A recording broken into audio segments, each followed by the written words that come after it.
video, I'm going to share the unboxing, installation, and my long-term review of Aulten's mainline stabilizer. The one I've chosen for this video is a 5 kVA mainline stabilizer, which I bought from Flipkart, and it cost me about 8,800 rupees. And it was about 2.5 years back when I purchased this, and it is still functional.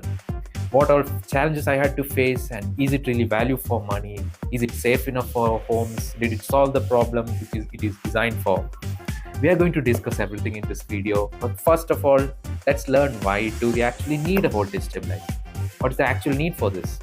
If you ever lived in a village or a crowded city, you might have experienced low voltage during peak hours when everyone lose their air conditioners, their cooking appliances. At that time, the voltage dips, and due to which our appliances just doesn't work the way they are intended. In the next few clips, you can see clear examples of why do we need a voltage stabilizers. Have a look at this very common example where a light bulb and a fan is shown in the first clip, which is running at unstable low voltage, versus at the bottom the same fan is running much faster and the bulb is glowing brighter. And here we have a 1 HP air compressor struggling to start at low voltage, and you can see how it performs at high voltage. See the difference? This is how much effect does voltage. Now let's unbox it. It came in this cardboard box, bare minimal packaging, and inside we have another one. But unfortunately, I can't see any branding over there of Aulten. Inside we have a lot of paperwork, including the user manual, the troubleshooting, warranty details, technical specification, and installation guidelines. You can pause the video and read it. And we have a set of screws for wall mounting, a wall mount plate onto which we will be hanging the stabilizer. There we have it, and the build quality is pretty decent. It's made up of sheet metal, powder coated sheet metal, and considering its weight of 17 kilograms, there is no much damage happened in its shipping. However, there is some dirt and dust settled all over the body, and back in those days when COVID-19 was still a threat, I decided to clean it thoroughly with a cleansing agent so as to eliminate the risk of any infection. And there was a minor crack in the wall mount region, but that's not a big deal. And this is how it looks. I'm sure it's gonna match with all colored walls.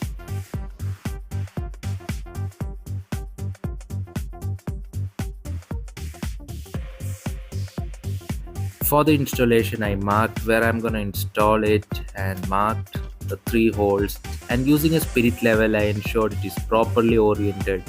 And next I drilled 3 holes, and they were just right size, and if they are big, the screws won't stay there.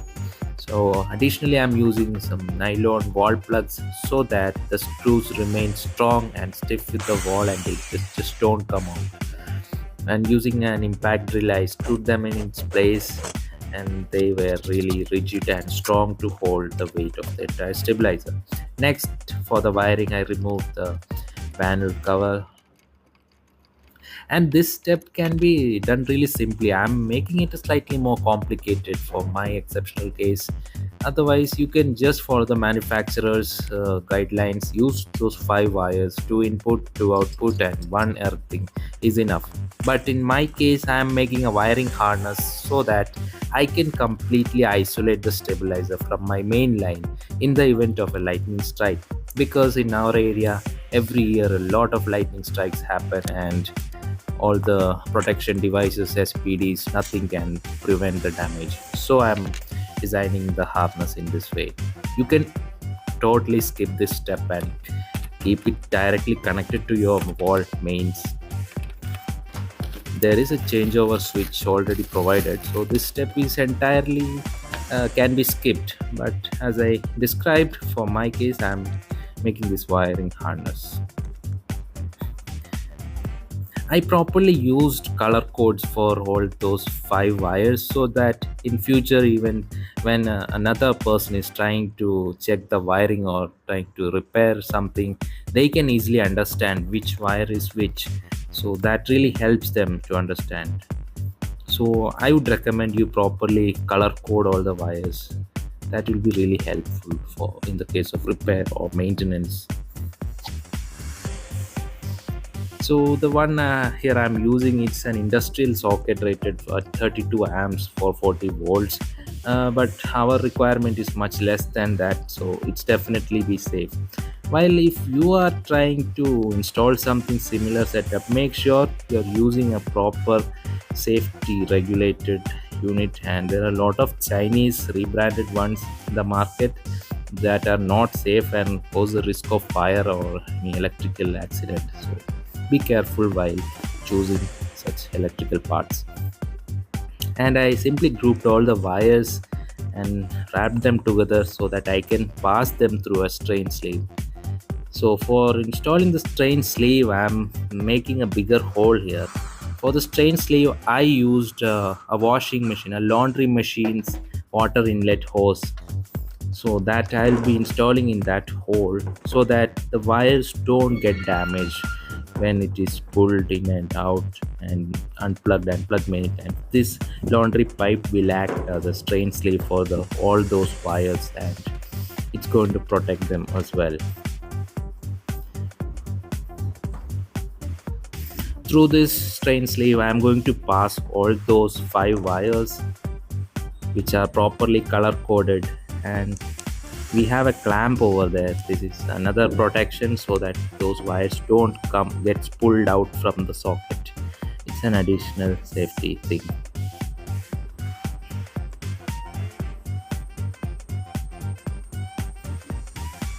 So I secured all the wires, fastened the screws,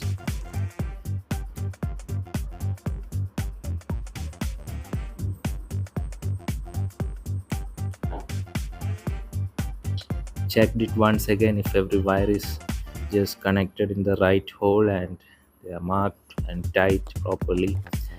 I put all the wires through the strain sleeve.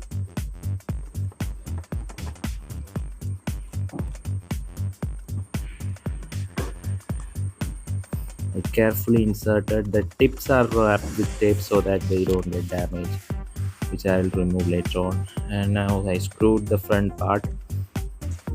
Now the assembly is closed and I fastened all the screws.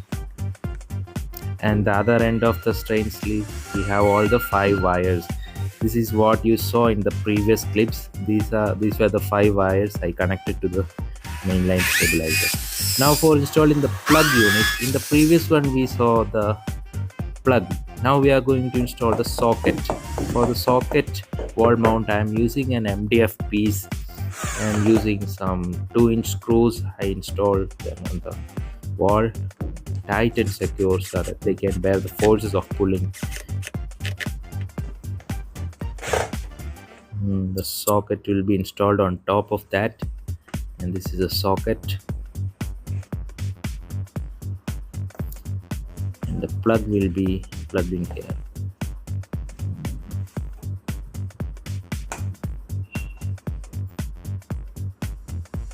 And this is where the plug will be made.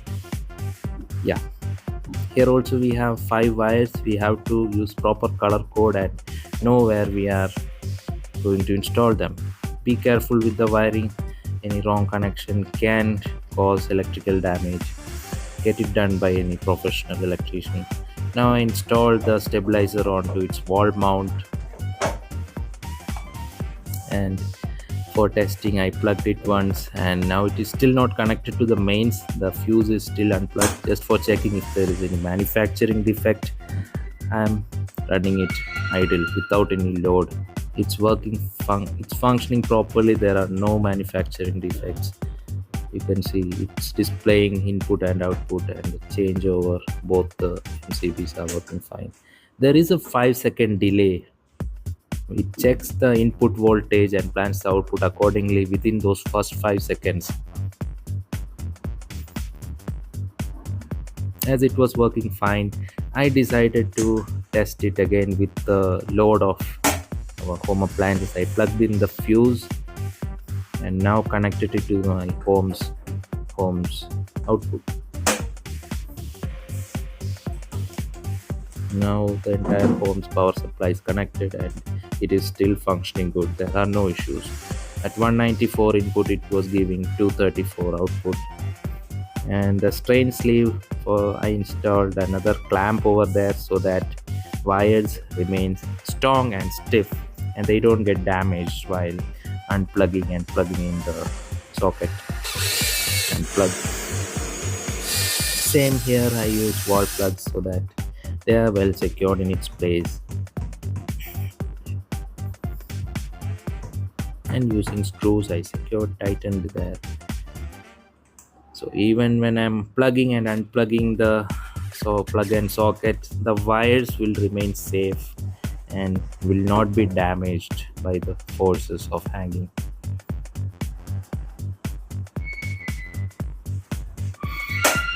That was a bypass plug I made for in the event of a lightning. So this is a stabilizer plug, so I'm plugging in now. The stabilized voltage I'll be getting. Now as the installation is complete, we are going to do a comparison study of before and after results of installing this voltage stabilizer. For this I am using my convection microwave oven and show you the quality changes with voltage. These are the before results of installing a voltage stabilizer. See, the bread is minimally brown and it looks white and uncooked. And after several attempts I somehow managed to bake better breads, but still the quality is inconsistent throughout. Some regions are uncooked, some are brown, and some regions are totally looking white. It was unacceptable. The same happened when I tried to bake a cake. It became so hard and the structure was not at all good. I tried making banana breads and choco chip cakes as well, and it was a disaster when the structure entirely failed and the choco chip cake just never rose.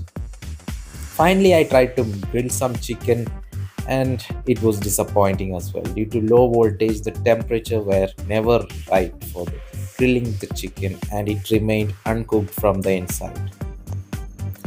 Next, we will take a look at the results of after installing the voltage stabilizer. How my baking quality drastically improved after installing this voltage stabilizer. Let's begin. I don't know if you are able to get it, but see the quality of my banana bread. They have improved a lot. They are looking more soft than before. And my cookies turned out to be looking more professional than ever before. As the temperature was right at the right voltage, and the oven was able to give a much better result.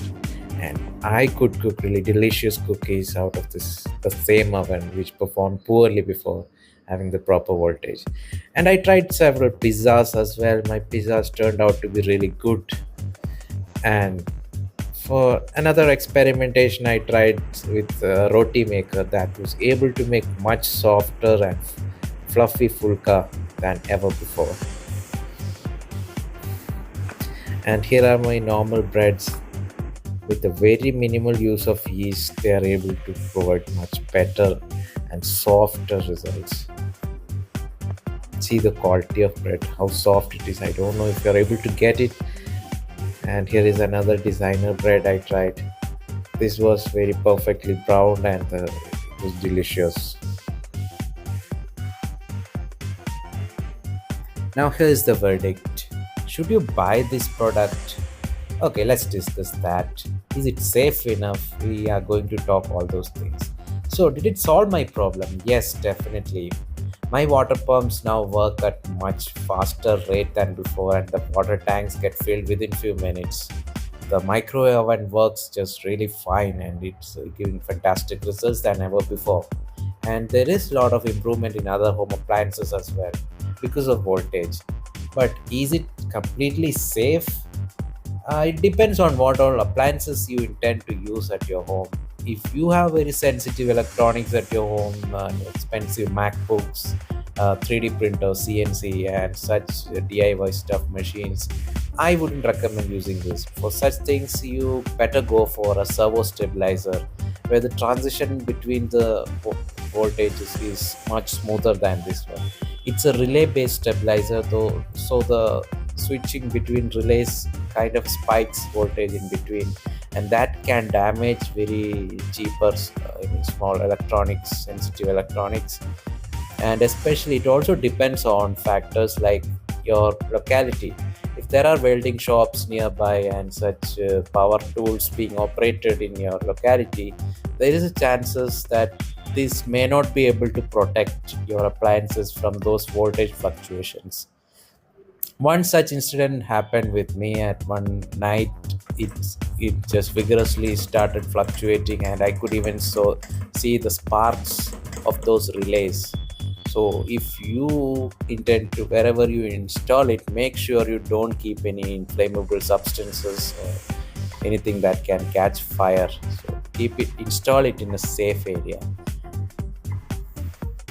I hope you find this video educational and informative. Do consider subscribing to my channel. It really motivates me to post more videos. Thanks for watching.